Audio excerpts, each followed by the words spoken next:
Hey, what's up guys? This is Sean Gutierrez from Kaiba's top dueling platform. In today's video, I'm going to go over my Yu-Gi-Oh! Classic Cards collections from my binders, bins, sleeves, and everything that's been collecting dust a long time ago, back in 2003, 2004, 2005, when I bought it in the mainland here on Guam.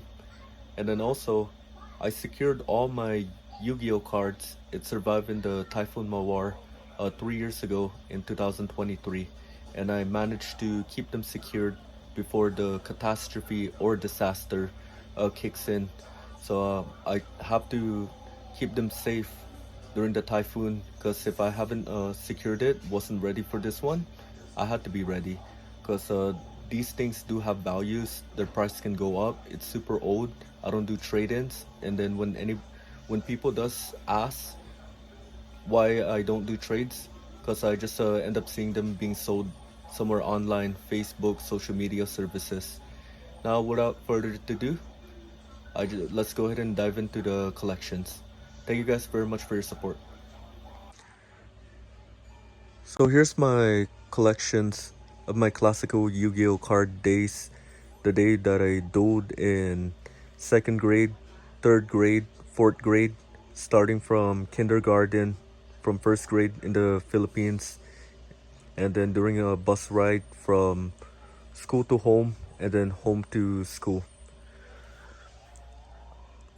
So these are the Dark Hole, Harpy's Feather, Yadagarazu, and Butterfly Dagger Elma.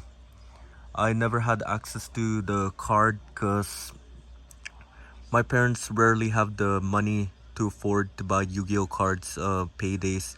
There's the most important things is to pay water, power, and buy food for survival. Not always Yu-Gi-Oh cards. I never even had access to this card until 10 years later. And then same thing with all these cards, but except for the Chaos Emperor Dragon Envoy of the End. So these are the cards that I had to order online to have access to them.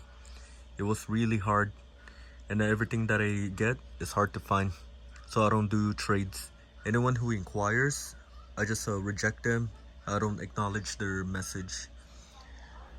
These cards, their prices can go up, their values can go up, so I had to keep them secured at all costs. Whatever catastrophe, they have to stay in the bin.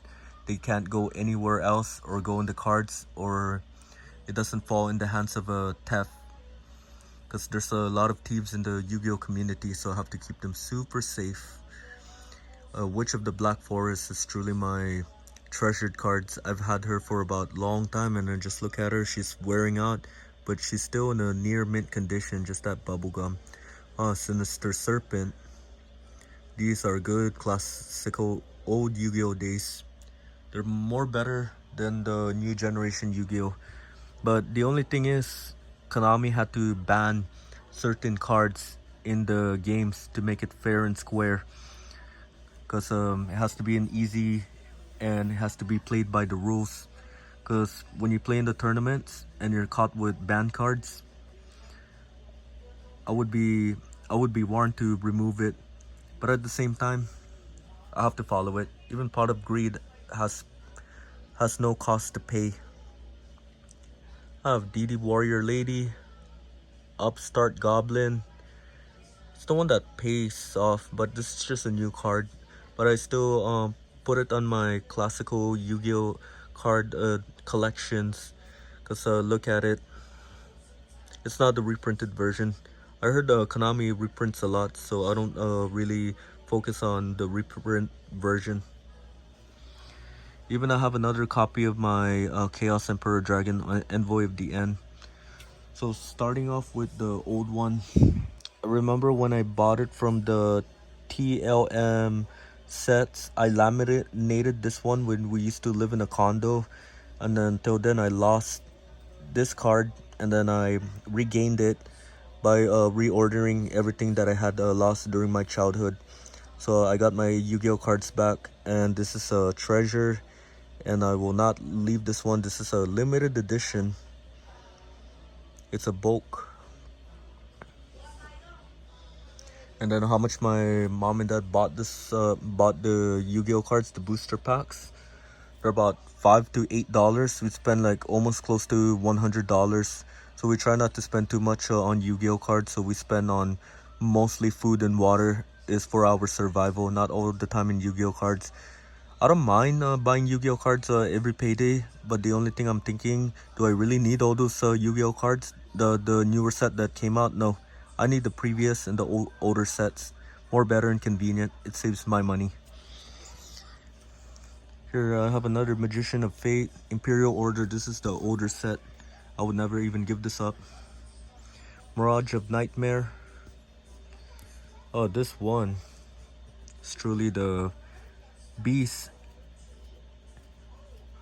and it allows to draw 4 cards in the hand. During standby, you have to discard the number of cards you drew with discard effects. Wow, nice. Sangan. First time I've ever had access with the Forceful Sentry. DD Warrior Lady, she's not really that old. I need to buy the one from the older set that makes her like the classical version, but I'm just gonna have to reorder. Oh, this one, Change of Hearts, one of my favorite. And I'll Call of the Haunted, older set.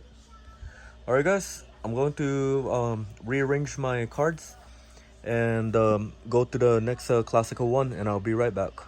Hey, what's up guys? I'm back to the next classical cards. Cold Wave, Light Force Sword, Exceed Dragon Cannon, Infernal Tempest, and Return from the Different Dimension, Ritual Weapon, and all these following cards. That's anime base from the original Yu-Gi-Oh and the Pyramid of Light. Mostly it's the Infernal Tempest. And then here, these are the most interesting that I have multiple copies of the cards, the older sets. These are the ones that can get super expensive. You just don't know their value right now until I get back to TCG and find out the prices can climb up the chart. They can range from $400 to $700, just depending where I bought it from. And then they can even go up to like $3,000 or $2,000, the full booster boxes. I'm still happy that I have all my old Yu-Gi-Oh cards, classic collections. I'll never give them up. I would never even dare sell them just because I need the money. I can always just work full-time and part-time just to make money on the side too while I do this. These Yu-Gi-Oh Classic cards are all my hidden gems from my bins, bulks, and everything LOB.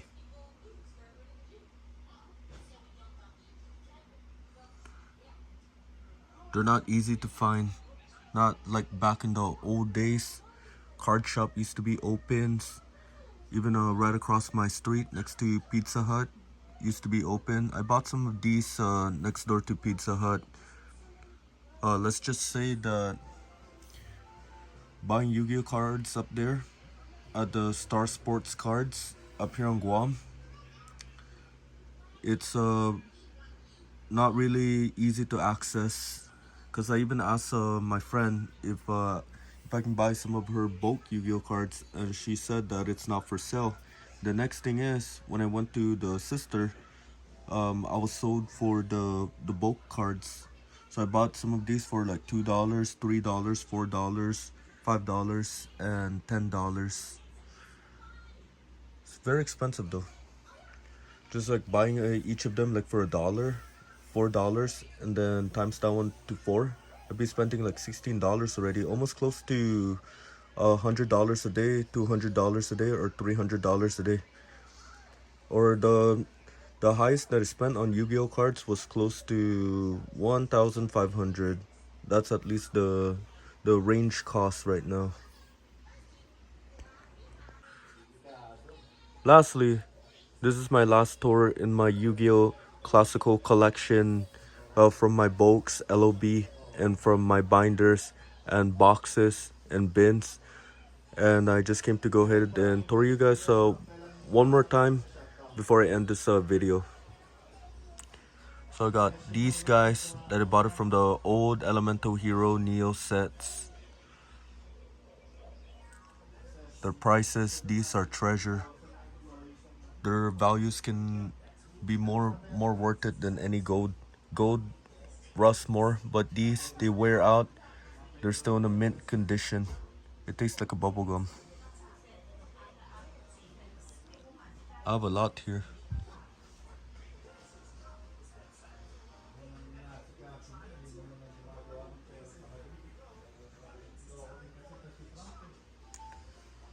Alright guys, I just came to say thank you guys very much for the last tour.